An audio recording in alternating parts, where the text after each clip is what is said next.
ಕಳೆದ 15 ವರ್ಷಗಳಿಂದ ಸಮಾಜಮುಖಿ ಪರಿಸರ, ಸಾವಯವ ಕೃಷಿ, ದೇಶಿ ಗೋಗಳ ಸಾಕಾಣಿಕೆಯಂತಹ ಸೇವಾ ಕಾರ್ಯಗಳಲ್ಲಿ ತೊಡಗಿಸಿಕೊಂಡಿರುವ ವರದಶ್ರೀ ಫೌಂಡೇಶನ್ ಈ ಬಾರಿ ವಿಷಮುಕ್ತ ಸಂಕ್ರಾಂತಿ ಆಚರಣೆಗೆ ಮುಂದಾಗಿದೆ ಎಂದು ಫೌಂಡೇಶನ್ ಸಂಸ್ಥಾಪಕ ಮಲ್ಲಿಕಾರ್ಜುನ್ ರೇಡರ್ ಹೇಳಿದರು.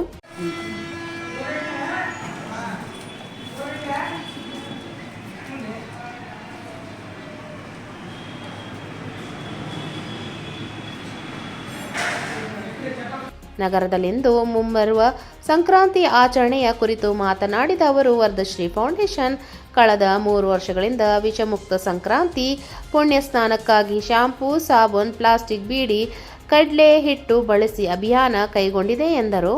ಯಥೋಚಿತವಾಗಿ ಪ್ಲಾಸ್ಟಿಕ್ ಬಟ್ಟೆಗಳನ್ನು ನೀರಿಗೆ ಎಸೆಯುತ್ತಿದ್ದು ನದಿ ನೀರು ಕಲುಷಿತಗೊಂಡು ಪರಿಸರ, ಜಲಚರ ಪ್ರಾಣಿಗಳಿಗೆ ಕಂಟಕ ತರುತ್ತಿದೆ. ಕಲುಷಿತ ನೀರು ಜಾನುವಾರುಗಳ ಆರೋಗ್ಯದ ಮೇಲೆ ಕೆಟ್ಟ ಪರಿಣಾಮ ಬೀರುತ್ತಿದೆ. ಇದನ್ನು ಮನಗಂಡೆ ವಿಷಮುಕ್ತ ಸಂಕ್ರಾಂತಿಗೆ ಕರೆ ನೀಡಲಾಗಿದೆ ಎಂದರು. ಆ ಕಾರ್ಯಕರ್ತರ ಮುಖಾಂತರ ನಾವು ಭಿತ್ತಿಪತ್ರ ಪ್ರದರ್ಶನ ಮಾಡ್ತೀವಿ. ಜೊತೆಗೆ ಆ ಜನರಿಗೆ ನಾವು ಕಡಲೆ ಹಿಟ್ಟನ್ನು ಉಚಿತವಾಗಿ ಕೊಟ್ಟು ಸ್ನಾನ ಮಾಡಲಿಕ್ಕೆ ಹೇಳ್ತೀವಿ. ಇದರಿಂದ ಏನಾಗ್ತದೆ ಅಂದ್ರೆ, ಹೌದಲ್ಲ, ನಾವು ಇವತ್ತು ಸ್ನಾನ ಇಲ್ಲಿ ಮಾಡಬಾರ್ದು ಅನ್ನುವಂಥ ಜಾಗೃತಿ ಒಬ್ಬರಿಂದ 1000 ಮಂದಿಗೆ, 1000ರಿಂದ ಕೋಟ್ಯಾಂತರ ಜನರಿಗೆ ಇದಾಗ್ತದೆ.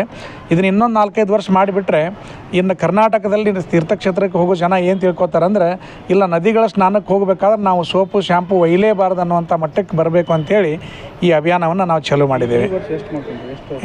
ಈ ವರ್ಷ ನಾವು ನಾಡಿನ ಎಲ್ಲ ಪುಣ್ಯಕ್ಷೇತ್ರ ಸೇರಿದಂತೆ ಇನ್ನಿತರ ಕಡೆಯಲ್ಲಿ ಈ ಬಾರಿ ಸುಮಾರು 25 ಕ್ವಿಂಟಲ್ನಷ್ಟು ಕಡಲೆ ಹಿಟ್ಟಿನ ಪ್ಯಾಕೆಟ್ಗಳನ್ನು ಮಾಡಿ ಹಂಚಿಕೆ ಮಾಡಲಾಗುತ್ತಿದೆ.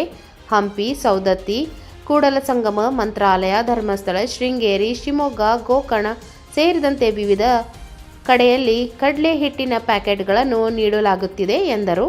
9 ಲೈವ್ ನ್ಯೂಸ್, ಹುಬ್ಬಳ್ಳಿ.